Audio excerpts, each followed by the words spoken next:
Everyone, अभी हम लोग देख रहे हैं रांची यूनिवर्सिटी का quantitative techniques for business decisions का रांची यूनिवर्सिटी का क्वेश्चन जो 2024 में आया था उसमें प्रैक्टिकल क्वेश्चन देख रहे हैं हम लोग, क्वेश्चन नंबर 6।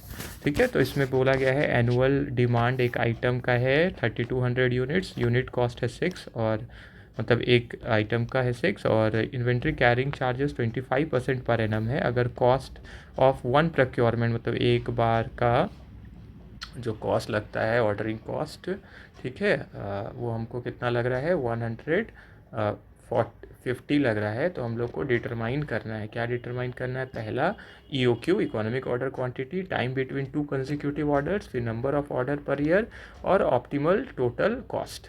ठीक है, ये चार चीज़ें हमको फाइंड करनी है। ठीक है, ठीक है, तो पहला है इकोनॉमिक ऑर्डर क्वांटिटी हम लोग को फाइंड करना मतलब EOQ।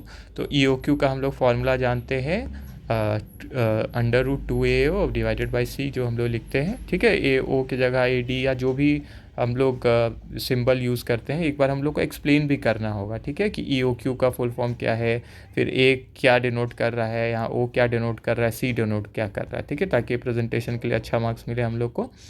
तो इसमें फिर हम लोग का बाकी चीज़ें दी गई हैं। ठीक है, तो 2 × 3200 × 150 और जो ऑर्डरिंग कॉस्ट है हमारा डिवाइडेड बाय 1.5। यहाँ ओ ऑर्डरिंग कॉस्ट को ले लिया गया ताकि आसानी से बन सके। ठीक है, और फिर यहाँ मतलब समझ में आ जाए और फिर इसको हम लोग सॉल्व किए तो कितना आ गया 800 यूनिट्स। तो 800 यूनिट्स हमारा क्या है EOQ। फिर नेक्स्ट में हम लोग चलते हैं तो यहाँ पे हम लोग देख सकते हैं number of order per year, फिर जो सेकंड है तो नंबर ऑफ़ ऑर्डर हमको कितना करना होगा। तो EOQ हमारा कितना आया 800 और टोटल हमको कितना चाहिए 3200 एनुअल कंजम्पशन है मेरा। तो 3200 डिवाइडेड बाई 800 कितना आ जाएगा हमारा 4।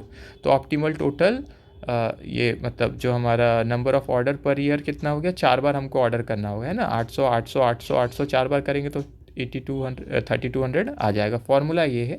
ठीक है, फिर ऑप्टिमल टोटल कॉस्ट हम लोग निकालेंगे। ठीक है, तो ऑप्टिमल टोटल कॉस्ट, तो टोटल कॉस्ट क्या हो गया यहाँ पे अगर हम परचेज कॉस्ट को इंक्लूड नहीं करें, ठीक है, तो ordering cost plus holding cost हम लोग बोल सकते हैं। लेकिन अगर हमको इंक्लूडिंग परचेज कॉस्ट निकालना है तो उसको भी हमको जोड़ना होगा। ठीक है, तो एक बार हम लोग ऑर्डरिंग कॉस्ट और होल्डिंग कॉस्ट निकाल लेते हैं, फिर जोड़ के भी हम लोग निकाल लेंगे। ठीक है, तो ऑर्डरिंग कॉस्ट का क्या होता है फॉर्मूला हमारा annual demand divided by EOQ, ठीक है, into ordering cost per order. ठीक है, तो जो हमारा एनुअल डिमांड आया, ठीक है, कितना एनुअल डिमांड है 3200 और EOQ कितना अभी हम लोग निकाले 800, तो ये तो आया था 4, है ना। तो कितना हम लोग का एक बार का कितना लग रहा है 150, तो कितना हो गया 600। और उसी तरह होल्डिंग कॉस्ट हमारा जो फॉर्मूला है इसका EOQ डिवाइडेड बाई 2, ठीक है, और इनटू जो इसका एक बार का ठीक है, यहाँ पे हम लोग क्या करते हैं एवरेज इन्वेंट्री निकाल लेते हैं ना। ठीक है, देखिए ऊपर में है यहाँ पे। ठीक है, तो एवरेज इन्वेंट्री क्या है Q/2। तो होल्डिंग कॉस्ट देखने के लिए तो Q, ठीक है, या कभी कभी Q भी लिख देते हैं। तो average inventory EOQ divided by 2। तो EOQ डिवाइडेड बाई 2 हम लोग जो करेंगे तो कितना आ जाएगा 400, है ना, क्योंकि 800 हमारा आया हुआ है डिवाइडेड बाई 2 तो 400। और हमारा एक यूनिट का कितना लिखा हुआ था क्वेश्चन में, ठीक है, ठीक है, एक यूनिट का हमारा दिया हुआ था 1.5, तो 400 × 1.5 तो कितना आ गया हमारा 600, है ना। ठीक है, तो टोटल ऑप्टिमल कॉस्ट जब हम लोग सिर्फ किसको कंसीडर करेंगे ऑर्डरिंग कॉस्ट और होल्डिंग कॉस्ट को, तो आ रहा है 600 + 600। लेकिन हम लोग को नोट में ये भी दे देना चाहिए कि टोटल कॉस्ट में क्यों हम लोग इंक्लूड करते हैं परचेज कॉस्ट को भी। ठीक है, तब हमारा टोटल कॉस्ट कितना आएगा, तो परचेज कॉस्ट भी इंक्लूड कर देंगे, है ना, ordering plus holding plus purchase cost, तो ये ज़्यादा बेटर लगेगा क्योंकि टोटल बोला गया है ना। तो 600 + 600 तो हम लोग निकाल चुके हैं और फिर जितना एक यूनिट का दाम है इनटू कितना जितना हम लोग टोटल मंगा रहे हैं, है ना।